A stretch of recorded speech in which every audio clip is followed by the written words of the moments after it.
लक्ष्य का कौन सा फर्जी हो सकता था और कौन सा असली, इस बात को लेकर अभिनव और डॉन टेंशन में थे। ओए, अभिनव ने लाइट फिर बंद कर से दे। एक बार कोड वाला मैसेज देखा, तभी उसे कुछ एहसास हुआ। देख डॉन, कोड वाला मैसेज ही लक्ष्य ने भेजा है। भले ही कोई दूसरा इंसान इस कोड को जानता हो, लेकिन उसे किस तरह से अरेंज करके भेजना है ये किसी को नहीं पता होगा। डॉन ने अभिनव की ओर देखा, उसके चेहरे पर ये अभी एपिसोड भी पैकेट कंफ्यूजन ऑफ था। एम से लिया गया पर है। बॉस, प्लीज लाइक एंड सिर्फ 3 सब्सक्राइब। लेटर्स में लाइक कैसा करें, अरेंजमेंट? सब्सक्राइब करें, अभिनव प्लीज ने सब्सक्राइब करें फॉर मी गाइस। तुझे नहीं बताने इस अरेंजमेंट का मतलब क्या है। अब ध्यान से सुन। एक्स वाई जेड, इन तीनों का मतलब है कि तुमने मुझे गलत टाइम पर कॉल किया था। मैं अभी बहुत बड़ी प्रॉब्लम में फंसा हूं और मुझे ये भी नहीं पता कि मैं हूं कहाँ। डॉन के दिमाग में ये बात घुस गई और वो हैरानी से अभिनव को देखने लगा। बस ये तो सेंस बना रहा है। अभिनव ने अपना सिर हिलाया। मुझे लगता है अरबाज को लक्ष्य के बारे में काफी टाइम से पता था। अब उसने उसे पकड़ लिया है और वो ये भी जानता है कि हम उसके परिवार को बचाने में लगे हैं। मतलब वो मीटिंग वाला पहला मैसेज सच में अरबाज ने ही भेजा है? अभिनव ने डॉन की ओर देखकर कहा, हाँ, अरबाज ने ना सिर्फ निहारिका को एटॉमिक बार की एस्कॉर्ट से वापस उठा लिया, बल्कि मेरे लिए मीटिंग का ये जाल भी बिछाया है। और इससे भी बड़ी बात, उसके इस प्लान में कहीं ना कहीं दिक्पाल भी शामिल है। बहुत ही शाना है साला। डॉन अभिनव की बातें सुनकर दंग रह गया। बॉस, इतना सब आपने कैसे सोच लिया? मेरा दिमाग क्यों नहीं चलता इतना? अभिनव को डॉन की मासूमियत पर हंसी आने वाली थी, पर उसने सिचुएशन देखकर कंट्रोल किया और कहा, अगर लक्ष्य ने कल रात को कोड वाला मैसेज भेजा है, मतलब वो जिंदा तो जरूर है। अरबाज उसे मारने से पहले मेरा ही वेट कर रहा होगा, लेकिन हम उसको मरने नहीं दे सकते डॉन। तो फिर क्या प्लान है बॉस? डॉन का सवाल सुनकर अभिनव ने अपनी घड़ी में टाइम देखा। सुबह के 8 ऑलरेडी बज चुके थे। 10 बजे से पहले ही बलराज मीटिंग वाली लोकेशन के लिए निकल जाएगा और प्लान के हिसाब से मैं भी 10 बजे ही वहां पहुंच जाऊंगा। तू भी अपने आदमी इकट्ठा कर और मुझसे 10 बजे लोकेशन पर ही मिल। डॉन ने हामी में सिर हिलाया। ठीक है बॉस, एड्रेस भेज दो मुझे। अभिनव ने सिर हिलाया और डॉन गाड़ी से उतर गया। डॉन ने अपने घर में वापस घुसते ही देखा कि उसके मोबाइल पर एड्रेस आ भी चुका था। दूसरी ओर गाड़ी चलाते हुए अभिनव ने बलराज का नंबर भी डायल कर दिया।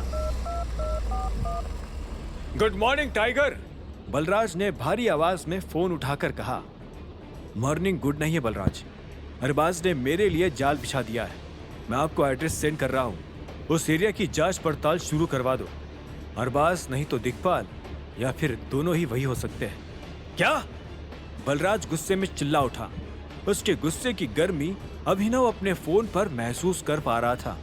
मैं ग्रुप के सारे सीनियर्स को अभी इन्फॉर्म कर रहा हूँ टाइगर, ये मामला अब हम देख लेंगे, तुम्हें आने की जरूरत नहीं है। लेकिन बलराज, अभिनव ने अपनी सफाई देने की कोशिश की, लेकिन बलराज ने उसकी बात तुरंत ही काट दी। नहीं नहीं, तुम टाइगर हो, टाइगर इस तरह से सामने नहीं आता। डोंट वरी, दिक्पाल को तो आज हम बता ही देंगे कि टाइगर ग्रुप कौन है। और जहां तक बात उस चूहे अरबाज की है, वो तो आज जिंदा नहीं बचेगा। बलराज की आवाज में इतना गुस्सा और नफरत अभिनव पहली बार सुन रहा था। उसे अब खुद से महसूस होने लगा था कि वो टाइगर क्यों था और उसके माफिया ग्रुप से लोग इतने डरते क्यों थे। बलराज, मेरी बात तो सुनो। नहीं टाइगर, तुम किसी सेफ लोकेशन पर जाकर अपना ध्यान रखो। तुम हो इसीलिए हम सब हैं, और हम सब हैं सिर्फ तुम्हारे लिए। बाय। बलराज ने फोन काट दिया और अभिनव ने घबराते हुए सांस छोड़ी। उसे महसूस हुआ कि बस देवेन को सबक सिखाने से लेकर ये बात अब लगभग माफिया गैंग वॉर पर आ चुकी थी। हालांकि इसमें गलती अरबाज की ही थी। उसे अभिनव ने मौका दिया था चुप रहकर अपनी जिंदगी जीने का, पर वो नहीं माना। अब अगर टाइगर ग्रुप उसकी जान लेने वाला था, तो इसमें अभिनव भी कुछ नहीं कर सकता था।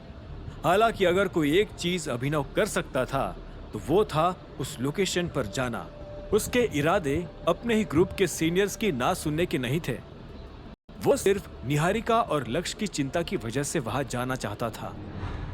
इधर डॉन ने भी रंजन को फोन करके अपने घर बुला लिया था। सभी लोगों को तुरंत ही अपने अपने काम पर लगना था क्योंकि 10 बजने में ज्यादा देर नहीं थी। लगभग आधे घंटे बाद रंजन डॉन के घर बेचैन सा पहुंच गया। क्या बात है डॉन, इतना बुलाया? बात यह है कि अरबाज अपनी औकात पर उतर आया है और हमारे पास भी अब प्लान तैयार है। रंजन ने उसे एक पल के लिए देखा। अच्छा, क्या प्लान है? पूरा प्लान रास्ते में समझा दूंगा, लेकिन उससे पहले एक वादा कर। जब बात टाइगर की आइडेंटिटी की होगी तो तुझे, मतलब तू समझ सकता है कि हमारे पास ज्यादा ऑप्शन नहीं है। रंजन ने एक पल के लिए कंफ्यूज होकर डॉन को देखा और फिर उसे उसकी बात का एहसास हुआ। नहीं नहीं नहीं यार डॉन, ऐसा कुछ करने के लिए मत बोल प्लीज। आखिरी बार जब ये हुआ था तो टाइगर बहुत ज्यादा गुस्सा हो गए थे। इनफैक्ट उन्होंने तुझसे कसम भी खिलवाई थी कि तू वैसा कुछ दोबारा नहीं करेगा। मैंने कसम खाई थी पर तूने नहीं। डॉन ने ऊंची आवाज में रंजन की बात को काट दिया। मेरी बात सुन, सिर्फ तू ही ये कर सकता है रंजन, प्लीज। रंजन का दिल धड़कने लगा। उसे मजबूरन हामी में अपना सिर हिलाना ही पड़ा। दूसरी ओर सिंह परिवार के घर में डाइनिंग टेबल से उठकर हरदेव तैयार होने के लिए अपने रूम में चले गए। वैसे तो वो अब सीईओ नहीं रहे थे, पर उन्हें अभी भी सीनियर होने के नाते काम पर जाकर लोगों को सुपरवाइज करने की जरूरत महसूस होती थी। रूम में घुसते ही उनकी नजर उस स्टेनलेस स्टील की घड़ी पर पड़ी जो उन्होंने लैम्प के पास रखी थी। उन्हें उस घड़ी से ज्यादा लगाव नहीं था क्योंकि उनके हिसाब से वो नकली थी। अपने बर्थडे वाले दिन उन्हें बेमन से ही सही, लेकिन अभिनव का ये गिफ्ट एक्सेप्ट करना पड़ा था। उन्होंने वैसे भी अभिनव से कोई गिफ्ट, खासकर ढंग का गिफ्ट एक्सपेक्ट नहीं किया था क्योंकि उनकी नजरों में वो बस एक गरीब आदमी था जो जैसे तैसे एक नौकरी करके अपना खर्चा निकाल रहा था। हरदेव को उसके बारे में सोचकर यह भी याद आया कि कैसे अभिनव इस बात पर लड़ा था कि उसकी दी हुई घड़ी असली थी। वैसे तो उन्हें उसकी बात पर ज्यादा भरोसा नहीं था, पर उन्होंने फिर भी कमरे से निकलते हुए एक बार और पलटकर उस घड़ी को देखा। उन्होंने हिचकिचाते हुए उसे उठाया और अपने दोस्त के स्टोर जाने का डिसाइड किया। हरदेव के दोस्त सभी तरह की घड़ियों के सबसे बड़े होलसेलर और रिटेलर में से एक थे। अगर स्टोर पर चेक होने के बाद वो घड़ी असली निकल जाएगी तो इसका मतलब अभिनव की बात सच थी।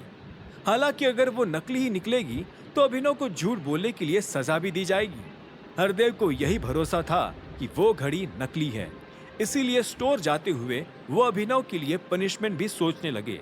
स्टोर पहुंचते ही उन्हें उसका गेट अंदर से खुलता दिखा और हामिद नाम का एक बूढ़ा व्यक्ति बाहर निकलकर आने लगा। कहाँ जा रहे हो हामिद भैया? हरदेव ने हामिद की ओर देखकर पूछा, जो नजरें नीचे करके निकलता जा रहा था। जैसे ही हामिद ने हरदेव की आवाज सुनकर ऊपर देखा तो वो हैरान हो गया। अरे हरदेव, उसने कहा। हरदेव ने मुस्कुराते हुए कहा, तुम्हें परेशान करने आया हूँ, चलो अंदर। हामिद हंस पड़ा। अरे यार, इतनी मुश्किल से बचकर निकल रहा था, अभी फिर से ऑफिस जाना पड़ेगा। हरदेव और हामिद दोनों हंस पड़े और स्टोर के अंदर जाकर हामिद के ऑफिस की ओर चलने लगे। ऑफिस में आते ही दोनों आमने सामने बैठ गए। तो बताओ हरदेव जी, क्या हाल चाल, क्या लोगे आप? हामिद ने मुस्कुराते हुए पूछा। वो हरदेव से वापस मिलकर अंदर ही अंदर काफी खुश था। वो दोनों कॉलेज के समय से ही एक दूसरे के दोस्त थे। हालांकि जब बीच में हामिद फॉरेन चला गया था तो हरदेव और वो मिल नहीं पाए थे। एक बिजनेसमैन होने के नाते हामिद का अलग अलग विदेशों में घूमना लगा रहता था, इसीलिए वो मुलाकात के लिए ज्यादा समय नहीं निकाल पाता था।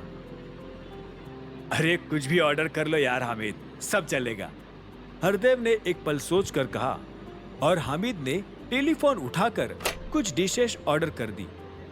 हाँ जल्दी भिजवाओ प्लीज।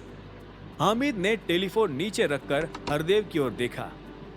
तो बताओ हरदेव भाई, आज अचानक हमको आपसे मुलाकात कैसे नसीब हो गई? हरदेव मुस्कुराया और उन्होंने कहा, कुछ दिनों पहले बर्थडे था मेरा, तुमने मिस कर दिया। अरे उसके लिए दिल से सॉरी यार। सबसे पहले तो बिलेटेड हैप्पी बर्थडे। और रुको, तुम्हें तुम्हारा गिफ्ट भी लाकर दे ही देता हूँ। हामिद को उठते देखकर हरदेव तुरंत बोल पड़े, अरे बैठो बैठो, कोई जल्दी नहीं है, तुम भी यही हो, हम भी यही है। हामिद मुस्कुराया और धीरे से वापस बैठ गया।